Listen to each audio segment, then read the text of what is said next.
विद्यार्थीगण कृपया ध्यान दें।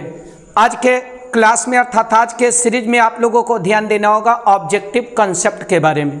और आप लोगों को मिशन 2025 है, अर्थात इस प्रकार से चोट करेंगे कि एकदम एक भी बार खाली नहीं जाएगा। इसको बोलेंगे कि 2025 में मिलेंगे तुमको तो बताएंगे, अर्थात पूरा के पूरा कंसेप्ट क्लियर रहेगा। और मैंने एक बार नहीं बार बार बोला है आप लोगों को कि रटना बिल्कुल मना है। देखो कैसे मना है।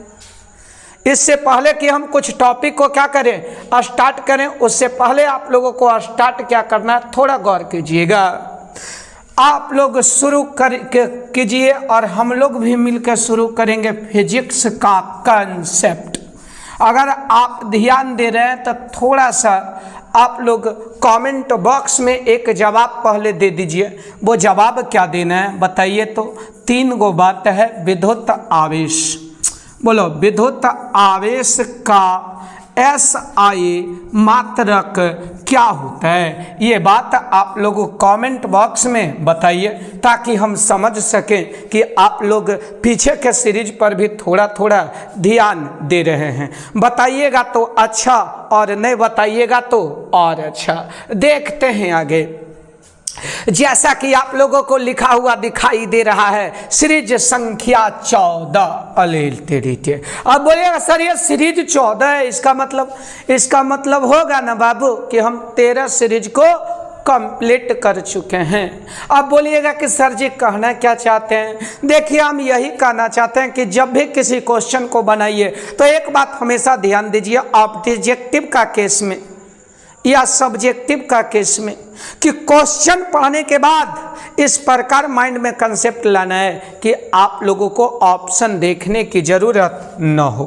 देखो सबसे बड़ा बात कहता है 2 वैद्युत क्षेत्र रेखाएं किस कोण पर काटती है। देखो इससे केकर नाम आ रहा है। देखो वैद्युत क्षेत्र रेखाएं, तो याद रखना वैद्युत क्षेत्र रेखाएं एक दूसरे को कभी नहीं काटती है, न तो काटती है, न लूप का निर्माण करती है, न टच करती है। 3 क्वेश्चन यहाँ से 3 कंसेप्ट बोलेगा कि विद्युत क्षेत्र रेखाएं एक दूसरे के कितने डिग्री के कोण पर काटती है। तो न तो काटेगी, न लूप बनाएगी, न टच करेगी, अर्थात इसका आंसर क्या होगा। तो इसका आंसर होगा डी कि विद्युत क्षेत्र रेखाएं एक दूसरे को कभी नहीं काटती है। अब कमेंट बॉक्स में एक छोटा सा कंसेप्ट बताइए तो क्या विद्युत क्षेत्र रेखाएं लूप का निर्माण, किसका निर्माण, लूप निर्माण करेगा या नहीं, निर्माण करेगा या नहीं, हाँ या नहीं में उत्तर दीजिए। यस या नो, लूप बनाएगा या नहीं बनाएगा, हाँ या नहीं में कमेंट बॉक्स में आपको जवाब देना है। जो कि हम पीछे बता दिए हैं कि विद्युत क्षेत्र रेखाएं क्या करेगी और क्या नहीं करेगी। याद रखना हर क्वेश्चन को एक क्वेश्चन के नज़र से मत देखना, उस क्वेश्चन में आने वाली हर कंसेप्ट को हम क्या कर देंगे, क्लियर कर देंगे। तो कह रहा है आगे एक बात और है कि किसी आवेश, याद रखना किसी आवेश से अनंत दूरी पर, अच्छा माना कि कोई आवेश है, इससे कितना दूरी पर, आर बराबर अनंत दूरी पर उस आवेश के कारण विद्युत क्षेत्र तीव्रता होती है, अर्थात कितना विद्युत क्षेत्र तीव्रता होगा। बोले है ना कि जब भी तेरे सामने से प्रश्न गुजरेगा तो उसके कंसेप्ट पे ध्यान देना है, चारों ऑप्शन पढ़ के ABCD करना गलत बात है। अब चूंकि E बराबर फार्मूला होगा क्या 1/4 पाई एप्सिलॉन 0 और यहाँ क्या होगा Q अब बटा कौन स्क्वायर, R स्क्वायर एक फार्मूला होता है। याद रखिएगा विद्युत क्षेत्र अगर कोई आवेश Q है, इससे R दूरी पर इलेक्ट्रिक फील्ड निकालना है तो फार्मूला होगा E बराबर 1/4 पाई एप्सिलॉन 0 Q बटा R स्क्वायर। तो देखो यहाँ लिखाएगा 1/4 पाई एप्सिलॉन 0 Q बटा कौन स्क्वायर R स्क्वायर। बोलो अकॉर्डिंग टू क्वेश्चन R के जगह क्या लिखिएगा, अनंत के स्क्वायर, इन्फिनिटी के स्क्वायर। इसको ऐसे भी तो तोड़ के लिख सकते हैं, 1/4 पाई एप्सिलॉन 0, ये हो जाएगा क्यू, आई हो जाएगा 1/∞ के स्क्वायर। बगल में ध्यान देना 1/∞ का मान होता है 0, तो 1/∞ या स्क्वायर का मान भी क्या होगा 0। इसका मान जैसे 0 रखेंगे 0 गुना समथिंग बराबर 0, अर्थात इसका उत्तर क्या होगा कि अगर कितना दूरी बताओ न कि विद्युत क्षेत्र तीव्रता अनंत दूरी पर इलेक्ट्रिक फील्ड का मान क्या होगा 0। बताओ इसका आंसर क्या होगा डी। अगर यहाँ तक समझ में आया है तो कमेंट बॉक्स में यस और न समझ में आया है तो क्या करो, नो करो। याद कीजिएगा, याद करना है। देखो ना 5 विद्युत द्विध्रुव है। तुम लोगों को समझाए होंगे बार बार कि क्वेश्चन को इस कदर नहीं कहता है तुमको निगाहों में इस कदर बसा लेंगे। क्वेश्चन को निगाह में नहीं, पूरी दिल दिमाग में बसा लेना। आप लोगों को कभी भी परेशानी नहीं होगा। प्रश्न को एकदम दिल से देखना है। 5 विद्युत द्विध्रुव। अच्छा 5 विद्युत द्विध्रुव जो प्लस क्यू और माइनस क्यू से बना है, यह विद्युत द्विध्रुव है। एगो प्लस क्यू और एक माइनस क्यू। ऐसा कितना विद्युत द्विध्रुव है 5 संख्या। इसका संख्या कितना है 5, अर्थात कह रहा है 5 विद्युत द्विध्रुव है। जो दूरी से पृथक है, जाहिर सा बात है दूरी से पृथक है। पृथक का मतलब अलग अलग है। ऐसा 1 2 3 4 यह प्लस क्यू माइनस क्यू, ऐसा कितना है बाबू 5 है। ये घिरे पृष्ठ में रखा हुआ है। घिरे के मतलब ये पांचों के कौची कर दिए हैं बंद। तब कहता है पृष्ठ के ऊपर कुल फ्लक्स क्या होगा। फ्लक्स को फाई ई से दर्शाया जाता है। बोलो फ्लक्स को कौन ई से, फाई ई से। एगो बात और कोई सीरीज में ये हम चर्चा किए होंगे, याद है तो अच्छा और न याद है तो और अच्छा। देखो एगो बात, देखो फाई ई बराबर फार्मूला बताए होंगे क्यू बंद, यानी कि पृष्ठ के अंदर जितना बंद आवेश है उसको एप्सिलॉन नॉट से भागा दे देंगे। जितना बंद आवेश है उसको एप्सिलॉन नॉट से क्या कर देंगे, भागा दे देंगे। बंद क्या बंद, जितना बंद आवेश है उसको एप्सिलॉन नॉट से क्या कर देंगे, भागा। तो बंद आवेश टोटल कितना है, तो 5 गो है ना। तो टोटल आवेश के अंदर कितना बंद है बाबू, 5 गो प्लस क्यू और 5 माइनस क्यू। तो 5 प्लस क्यू 5 माइनस क्यू बराबर कुछ 0। यहाँ बंद आवेश टोटल कितना हो गया 0, और 0 बटा एप्सिलॉन नॉट बराबर 0। जैसे विद्युत द्विध्रुव का नाम ले तो समझ जाना यह कई आवेश, 2 आवेश का सिस्टम है। तो बोलेगा फाई ई बंद क्यू बंद बटा 0, अर्थात कई द्विध्रुव है 5। तो 5 गो प्लस क्यू और 5 माइनस क्यू इसके अंदर बंद है। फाई ई यही विद्युत फ्लक्स है। ये विद्युत फ्लक्स बराबर फार्मूला होता है, क्या होता है, क्यू बंद बटा एप्सिलॉन नॉट। क्यू बंद के जगह 0 और बटा कितनो द्विध्रुव रहे, 5 रहे 10 रहे 50 रहे 100 रहे, ऑटोमेटिक इसका मान क्या हो जाएगा 0। जैसे कि अगर आपसे पूछ दे एक छोटा सा कंसेप्ट, पहला क्वेश्चन आप कमेंट बॉक्स में कि अगर इसके अंदर एक विद्युत द्विध्रुव है, अरे कई विद्युत द्विध्रुव है, 2 क्वेश्चन, एक विद्युत द्विध्रुव है। विद्युत द्विध्रुव के मतलब ये ऐसे, ये माइनस क्यू और ये प्लस क्यू। पूछेगा बोलो फाई ई बराबर भाट। बोलो क्या बराबर, फाई ई बराबर भाट। निकाल लीजिएगा। यह वाला कंसेप्ट लगा के कि फाई ई बराबर कितना होगा, आप कमेंट बॉक्स में बता दीजिए। बंद आवेश, तो बंद आवेश बटा एप्सिलॉन नॉट। दूसरा क्वेश्चन कि अगर ये कोई बंद आवेश है, एकरा में प्लस क्यू है और -3 क्यू है, तो बोलो फाई ई बराबर कितना होगा।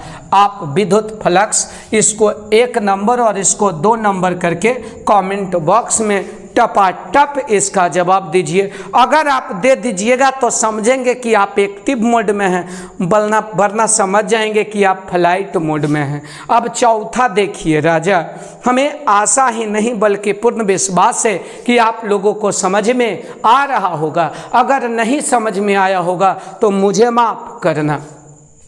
करे विद्युत विभव का बीमा है, जैसी नाम आया। कौन विभव? विद्युत विभव। याद रखना, याद रखिए बउआ, कौन विभव? याद रखना, विद्युत और क्या विभव का बीमा पूछ रहा है ना।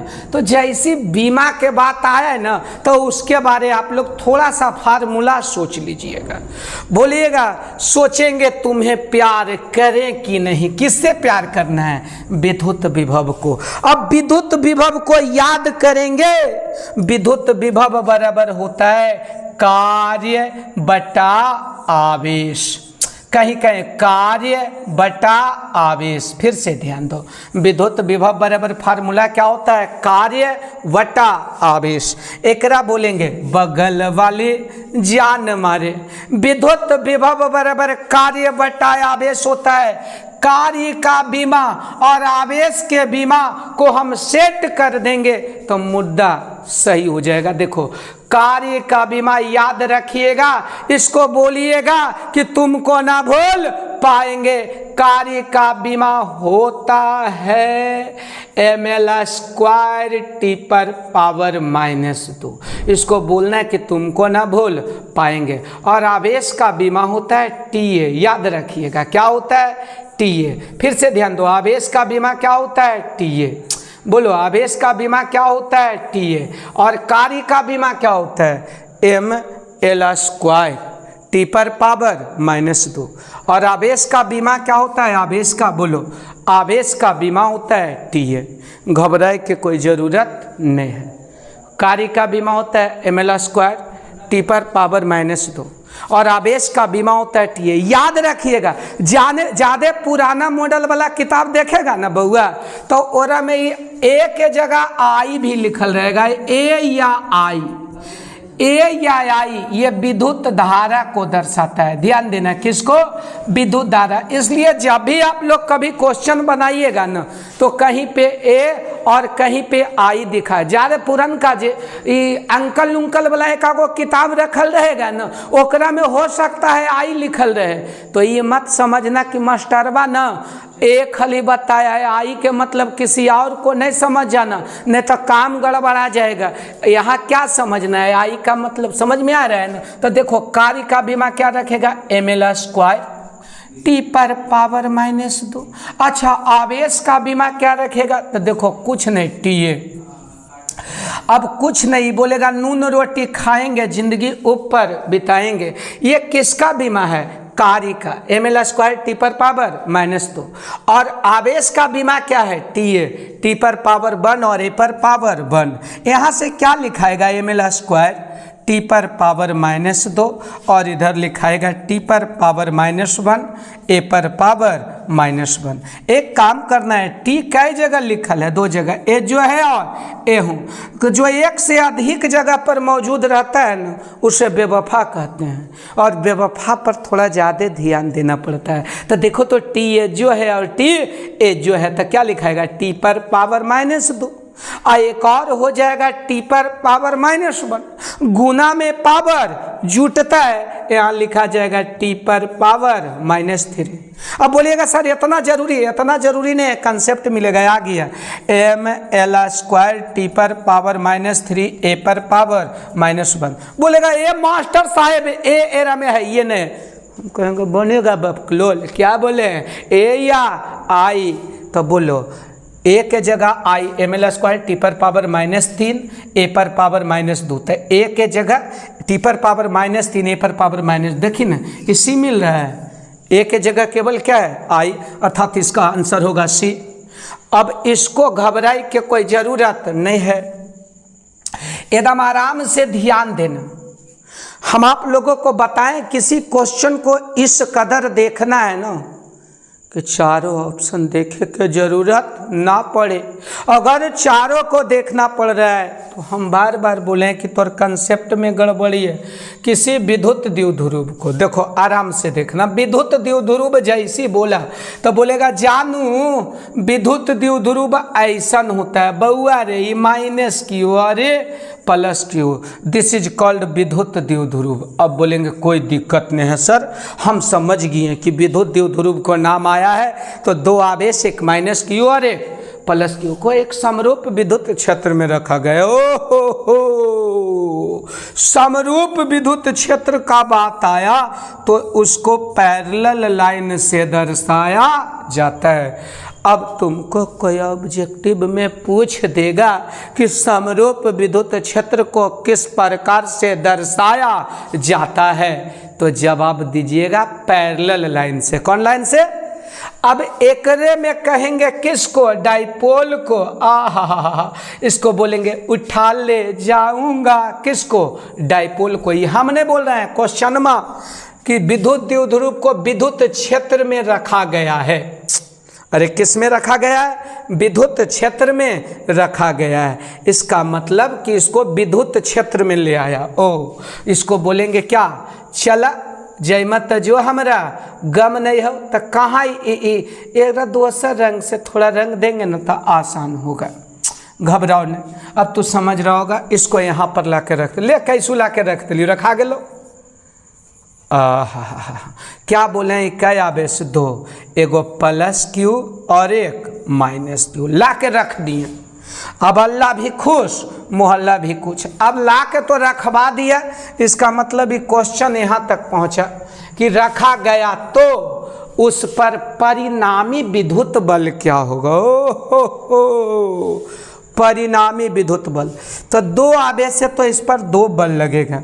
याद रखना कि अगर ये कोई विद्युत क्षेत्र है, इसमें अगर प्लस क्यू आवेश रखे हैं तो इस पर जो बल होगा ना वो क्यू गुना ई होगा। और किसके दिशा में होगा? विद्युत क्षेत्र के दिशा में होगा। एकदम हॉट पॉइंट, एकदम गरमावे वाला पॉइंट हो।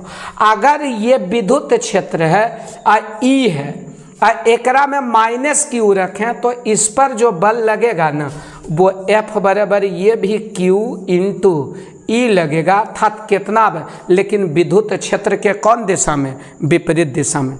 अर्थात किसी विद्युत क्षेत्र में जितना आवेश रहेगा उतना बल लगेगा। बोलो उतना बल। बोलेगा अगर विद्युत क्षेत्र में Q गुना ई पॉजिटिव चार्ज रहेगा तो बल का दिशा विद्युत क्षेत्र के दिशा में, और निगेटिव रहेगा तो विद्युत क्षेत्र के विपरीत दिशा में। और डाइपोल बोलो द्विध्रुव तक कै गो? दू गो है। हो तो इस पर भी कै बल? दो। अब आराम से देखो तो बउआ, एकरा पर जो बल लगेगा उसका दिशा क्या होगा? विद्युत क्षेत्र के दिशा में। काहे होगा? क्योंकि प्लस है। ओहो, एकरा पर F बराबर हो जाएगा कितना? आवेश कितना है? क्यू। इतना बल लगा। एक डाइपोल के मतलब दोनों चार्ज में बराबर है। एकरा पर बल लगेगा इधर। काहे इधर लगेगा? क्योंकि निगेटिव है। तो कितना हैगा? यहाँ भी F बराबर क्यू गुना ई। बताओ इस पर दोनों बल का परिमाण बराबर और दिशा विपरीत। देखो ना, ई भी क्यू गुना ई, आवेश क्यू इलेक्ट्रिक फील्ड, आवेश क्यू इलेक्ट्रिक फील्ड। तो दोनों का बल का परिमाण बराबर। याद रखना परिमाण क्या है? बराबर। परिमाण बराबर और दिशा क्या है? विपरीत है। अरे परिमाण बराबर और दिशा क्या है? विपरीत है। तो यहाँ पूछेंगे नेट बल क्या होगा? बताओ। यहाँ नेट बल वाला मामला जो है वो क्या होगा? जीरो। अरे हमरे दूगो एगो जितना एन्ने खींचेगा उतना एन्ने, तो नेट बल क्या होगा? जीरो। अर्थात इसका आंसर क्या होगा? हमेशा शून्य होगा। क्यों? क्योंकि डाइपोल में कै आवेश? दो। तो कै बल लगेगा? दो। और दोनों का परिमाण बराबर और दिशा विपरीत। Net zero. अब तुमसे ऑब्जेक्टिव पूछ देते हैं, एगो कमेंट बॉक्स में जवाब दे देना कि बताओ तो बाबू, बोलो ये अगर इलेक्ट्रिक फील्ड है, ठीक है, यहाँ पर कोई आवेश +2 क्यू रख दिए हैं। कौन क्यू रख दिए हैं? बोलो बल का दिशा, किसका दिशा? बल का दिशा कौन होगा? बोलो इस पर लगने वाला बल 1 नंबर होगा कि 2 नंबर?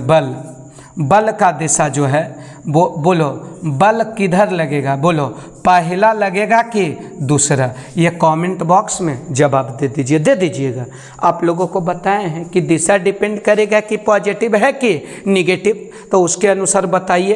कमेंट बॉक्स में 1 लगेगा कि 2 लगेगा। नहीं बताते हैं तो भैया ये तोर घर के मामला हो, तू समझ। नहीं बताता है तो समझेंगे कि अगर तू लोग नहीं बता पाता है तो समझेंगे कि तू लोग आधा अधूरा मन से पढ़ रहा है। आगे आपकी मर्जी, जैसी आपकी मर्जी। देखो एक समविभव पृष्ठ है, याद रखना। कौन पृष्ठ? समविभव पृष्ठ। जैसी नाम आया समविभव पृष्ठ के मतलब कौची होगा? हर जगह समान विभव होगा। अरे बोलो कौन विभव होगा? समान विभव होगा। और जब समान विभव होगा तो विभवांतर 0 होगा। और समान विभव तब विभवांतर 0। अच्छा, दो गो व्यक्ति का पेमेंट 20-20 हज़ार रुपया है, तो बोलो दोनों के पेमेंट में अंतर कितना होगा? 0।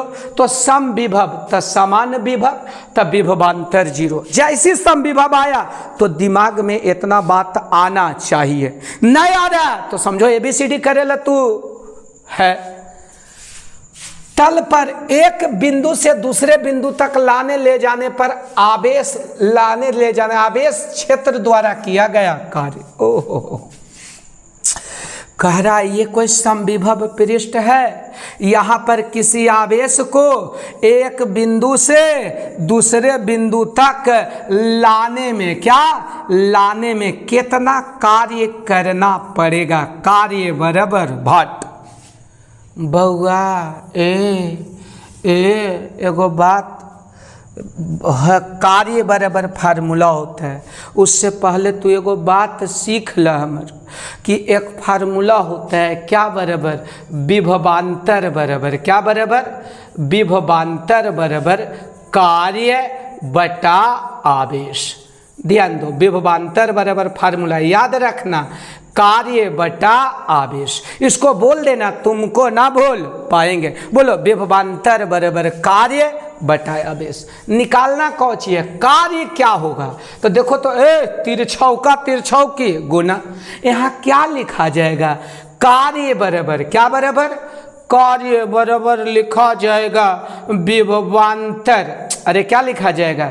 विभवांतर गुना आवेश। कैसे हुआ जो पता चला? ए विनोद पता चला? चूंकि हम जानते हैं। अरे बोलो हम जानते हैं। बोलो विभवांतर बराबर कार्य बटा आवेश। तो कार्य बराबर विभवांतर गुना आवेश। और चर्चा क्या करा रहे? राजा समविभव तल। कौन तल? समविभव तल। तो समविभव तल का विभवांतर 0। अरे मैंने एक बार नहीं बार बार बोला, समविभव का मतलब विभवांतर 0। अब गुना कौची होगा? आवेश बराबर क्या होगा? 0। इसका मतलब समविभव पृष्ठ पर किसी आवेश को कहीं लाते हैं, ले जाते हैं, दौड़ाते हैं तो कार्य 0 होगा। अगर समझ में आया तो अच्छा है, और नहीं समझ में आया तो और अच्छा है। विद्यार्थीगण कृपया ध्यान दें। देख रहा है बउआ, जब तक आप लोग ये ध्यान नहीं दीजिएगा ना, क्वेश्चन कहता है कन्फ्यूजन है, सॉल्यूशन कुछ पता नहीं, और सॉल्यूशन का पता चला तो क्वेश्चन क्या है पता नहीं। आप लोग केवल होल्ड रहिए ना, जलवा जलाल कर देंगे। अरे जलवा क्या कर देंगे? जलाल। जलवा जलाल का मतलब समझता है ना विनोद? आराम से देखो, मैं ये देखो जब भी क्वेश्चन पढ़ना है तो ऑप्शन नहीं देखना है। और त्रिज्या के एक विद्युतीय चालक गोलीय धारित्र नहीं, यहाँ संधारित्र है। संधारित्र की धारिता अनुक्रमानुपाती होता है। बोलेगा गुरुजी हमला ये जलवा जलाल कुछ समझ में नहीं आया तो एक काम करो, तू ये अच्छा से देख, समझ लेना कि बकलोला कुछ नहीं कर लो, बोल रहा है वो गोलाकार चालक है। आहा, मजा आ रहा है। गोलाकार चालक है, इसका त्रिज्या क्या है? आर। याद कर लेना, होता है तब होता है। ऑब्जेक्टिव भी आपसे भविष्य में पूछेगा कि गोलाकार चालक की धारिता, बाकी सब्जेक्टिव में कुल साबित करते हैं हम। चला, गोलाकार चालक की धारिता क्या होता है? क्या होता है? C बराबर 4 पाई एप्सिलॉन 0 इंटू R। बोलो C बराबर क्या होता है? 4 पाई एप्सिलॉन 0 इंटू R। फिर से ध्यान दो, गोलाकार चालक की धारिता क्या होता है? तो C बराबर 4 पाई एप्सिलॉन 0 इंटू R, जहाँ याद रखना R त्रिज्या है। याद रखो R क्या है? त्रिज्या। अब ये क्वेश्चन समझ में आएगा। ये 4 पाई एप्सिलॉन 0 जो है ना, कांस्टेंट है। क्या है? कांस्टेंट। तो देखो, तो लिख सकते हो C डायरेक्टली होगा R का। अरे ये कांस्टेंट को जब हटाते हैं तो अनुक्रमानुपाती चिन्ह आता है। इस कांस्टेंट को हटाते हैं तो अनुक्रमानुपाती चिन्ह आता है। यही तो जलवा जलाल है। धारिता समानुपाती होता है। किसका होता है? तो त्रिज्या का। बोलो, धारिता किसका समानुपाती होता है? त्रिज्या का। एक आवाज में बोलो विनोद, धारिता किसका समानुपाती होता है? तो किसका होता है? त्रिज्या का। घबराई के कोई जरूरत नहीं है। तो देखो, तो कतयार त्रिज्या वाले गोलीय चालक की संधारित्र C डायरेक्टली होता है किसका? R का। अर्थात इसका आंसर क्या होगा? D। अब बोलेगा ये सर हमरा ना समझ में आता है, तो ना आता है तो एक बार फिर और हमर तरफ से देखो ना बाबू, ओकर बाद अच्छा से। अगर ये कोई गोलाकार चालक है जिसका त्रिज्या R है तो इसका धारिता 4 पाई एप्सिलॉन 0 इंटू R होता है। ये 4 पाई एप्सिलॉन 0 का मान कांस्टेंट है। आज कांस्टेंट का मतलब बदलता नहीं है, तो इसके लिए इतना के बदले गो अनुक्रमानुपाती चिन्ह लिख लिए, कौची? R। तो आ जाएगा C डायरेक्टली होगा R का। अर्थात यहाँ से लिखाएगा धारिता किसका होगा? तो R का होगा। धारिता समानुपाती होगा R। R बोलो तो त्रिज्या। अगर समझ में आया है तो अच्छा, नहीं आया है तो और अच्छा। एगो और काम करना है। काम क्या करना है? देखो, कै संधारित्र? 3 संधारित्र है, प्रत्येक की धारिता C है, श्रेणी क्रम में जोड़े गए हैं, तो परिणामी धारिता का मान क्या होगा? बोलेगा गुरुजी हमरा कुछ अच्छा से बताओ ना। हम बोलेंगे बकलोल गिरी नहीं करो। कै संधारित्र है? 3। याद सबसे पहले करो, ये आपका संधारित्र की संकेत है। ये किसका संकेत है? संधारित्र का। अरे बोलो, किसका संकेत है? संधारित्र का। बोलो, ये किसका संकेत है? संधारित्र का। 4 गो बात बता देते हैं। आप लोग कमेंट बॉक्स में पहला बात बताइए, सुन के खाली उत्तर लिखिएगा। ये किसका संकेत है? बताओ भाट। ये किसका संकेत है? तो याद रखना, ये संधारित्र का संकेत है। 3 संधारित्र है जिसकी धारिता, प्रत्येक की धारिता C है। प्रत्येक 3 संधारित्र, 1 गो, 2 गो और 3, तीनों के तीनों क्या है? धारिता है। श्रेणी क्रम में जुड़ा है, तो यही श्रेणी है। ये श्रेणी क्रम का ऐसन कहानी है। और वही अगर ऐसे जुटल रहता है ई तो ई हो जाता समानांतर क्रम में। बोलो, इसको बोलेंगे समानांतर। अरे क्या बोलेंगे? समानांतर क्रम। कोई दिक्कत? तो तीनों श्रेणी क्रम। देखो, इसका मान अगर C1 है, C2 है और C3 है, तो श्रेणी क्रम के लिए फार्मूला होगा 1/CS बराबर 1/C1 plus 1/C2 plus 1/C3। याद कर लीजिएगा, ये किसके लिए है? श्रेणी के लिए। समानांतर में क्या होगा? CP, P के मतलब पैरेलल, बराबर C1 plus C2 plus C3। इसको बोल देना कि तुमको ना भूल पाएंगे। फिर से ध्यान दो राजा, कै 3 C1 C2 और C3। C1 इसका भी C1 है, C2 है और C3 है, याद रखना। अब 2 को डायग्राम ऑब्जेक्टिव में आप लोग अगर समझ गए हैं तो बताइए, बोलो ये पहला और दूसरा कौन श्रेणी क्रम है, कौन समानांतर क्रम है? बताओ। ये पहला डायग्राम है, बताओ ये श्रेणी क्रम है पहला कि समानांतर क्रम है? वो आप जवाब दे दीजिए। और दूसरा ऐसे है, बोलो श्रेणी क्रम है कि समानांतर क्रम है? बताओ। ये C1 C2 और C3। आप ऐसे करके इसका जवाब कमेंट बॉक्स में दीजिए, कौन श्रेणी है और कौन समानांतर है, कौन श्रेणी है और कौन समानांतर है। बस इतना समझ। श्रेणी के लिए कौन फार्मूला होता है याद रखना, ये एकदम हॉट पॉइंट है। हॉट के मतलब समझ रहे हैं, जलवा जलाल वाला पॉइंट है, 1/CS। तो अब क्वेश्चन पर आ रहे हैं, 3 संधारित्र है, प्रत्येक की धारिता C है। ओहो, प्रत्येक C है, अर्थात कह रहा है C1 बराबर भी C, C2 बराबर भी C, C3 बराबर भी C। 4 रहता तो C4, 5 रहता C5, 100 रहता C100 तक जाता। तो क्वेश्चन कर रहा है प्रत्येक, तो श्रेणी क्रम में जोड़े जाने पर परिणामी धारिता, अर्थात कह रहा है कि C1 बराबर C, C2 बराबर C, C3 बराबर C, तो CS बराबर क्या होगा? अर्थात क्वेश्चन में पूछ रहा है CS बराबर भाट।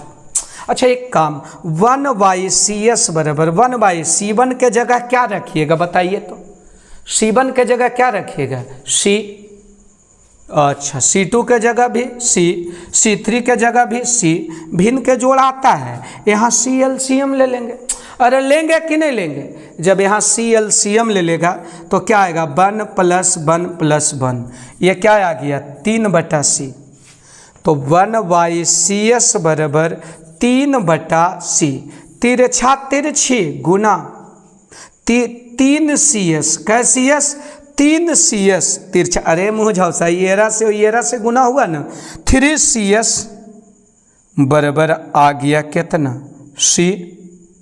तो CS बराबर क्या आ गया? C/3। अगर समझ में आया तो अच्छा, नहीं आया तो और अच्छा। ये कितना हो गया? C। अच्छा एक कमेंट बॉक्स में और आप बताइए तो कि अगर ये 2 गो धारिता है, श्रेणी क्रम में जोड़ा गया, यह C है और यह C है, तो इसका समतुल्य धारिता बताइए। समतुल्य धारिता बताइए, कहाँ जाके बताइएगा बाबू? अर्थात CS निकालना है। कमेंट बॉक्स में इसका जवाब आप लोग दे दीजिए। अगर जवाब आ रहा है तो अच्छा, नहीं आ रहा है तो और अच्छा। घबराई के कोई ज़रूरत नहीं है। बाकी फिर तो ये अलबलाहा आदमी है, ये नहीं कहता है दिल पागल दीवाना है, इकरार करेगा वो कब डरा है दुनिया से जो अब डरेगा। दौलत से खरीदोगे इनकार करेगा, सब कुछ दौलत से खरीदा नहीं जा सकता है। और ये नहीं, एक ऑब्जेक्टिव नहीं, ऑब्जेक्टिव बनाओ तो उससे रिलेटेड पूरा के पूरा कंसेप्ट क्लियर होना चाहिए। देखो किसी चालक की विद्युत धारिता का व्यंजक कौन सी है? अगर चालक का धारिता, याद रखना, चालक का धारिता याद रखना, एगो फार्मूला याद रख लेना, Q बराबर होता है CV। अरे बोलो Q बराबर CV। Q किसको बताता है? आवेश को। C किसको बताता है? धारिता को। अब ही किसको बताता है? विभव को। क्या पूछ रहा है? धारिता। धारिता को C से, C को अकेले करे के प्रयास करेंगे। C को बोलेंगे काश कहीं ऐसा होता है कि अगर आप अकेले में हमको भेटा जाते तो ठीक रहता। तो को बोलिएगा देखो अकेले तो नहीं पता है जानू, लेकिन Q बराबर CV एगो फार्मूला हमको पता है। तो C बराबर क्या होगा? होगा तो बोलेगा C बराबर होगा क्यू वाई भी। ये कैसे होगा? भी इधर गुना में तो इधर आके भागा में, भी इधर गुना में तो इधर आके भागा में, C बराबर क्यू वाई भी। हमें आशा है कि लगता है ये पहला ऑप्शन एकदम जलवा जलाल हो गया है, घबराई के कोई ज़रूरत नहीं है। अब देखो मगर प्यार से ले ले ले ले गले रे गले, ऐसन का देखे हैं। देखो 3 संधारित्र आ गया, आहा, प्रत्येक की धारिता C है और उस श्रेणी ने अबरी कौची में जुट गया समानांतर में। अने तेली के देख रनिया, देख रहा है विनोद, उस समानांतर में अबरी जुट गया है। कौची में? समानांतर में। कौन वाला फिगर बाएगा? तीनों के धारिता C निकालना कौची है? CP बराबर फार्मूला क्या बताएं? C1 plus C2 plus C3। C1 के जगह C, C2 के जगह भी C और C3 के जगह भी C प्लस C। कई बार? 3 बार। तो कई C आ गया? 3C। हमें आशा ही नहीं बल्कि पूर्ण विश्वास है कि देखो ना समानांतर में क्या बताएं? CP बराबर C1 plus C2 plus C3। C1 के जगह भी C, C2 के जगह भी C और C3 के जगह भी C प्लस C बराबर 3C। ऐसे न था विनोद? 1C 2C तो CC हो गया, 3C हो गया। मजा आया? अब अगला एगो प्रश्न आप लोगों को हम बताना चाहते हैं, कमेंट बॉक्स में उसका जलवा जलल। तो इसको क्या निकालना है? पैरेलल है तो CP बराबर C1 plus C2 plus C3, C plus C बराबर 3C। एगो कमेंट बॉक्स में आप जवाब दे दीजिएगा तो बउआ। करे 5 संधारित्र हैं, कै गो? 1 2 3 4 और इधर है कौची? 5। प्रत्येक की धारिता, बोलो, प्रत्येक की धारिता जो है वो आपका C है। तो बताइए इसका समतुल्य CP बराबर वाट? आप लोगों का इंतजार हमें रहेगा। आज के लिए इतना ही पे सभा समाप्त कर दीजिए। हाँ, एक बात और, जो विद्यार्थी लास्ट तक इसको वाच किया होगा ना, वो कमेंट बॉक्स में एगो प्यारा सा शब्द लिख देना, I love my India as you like, जैसी आपकी मर्जी।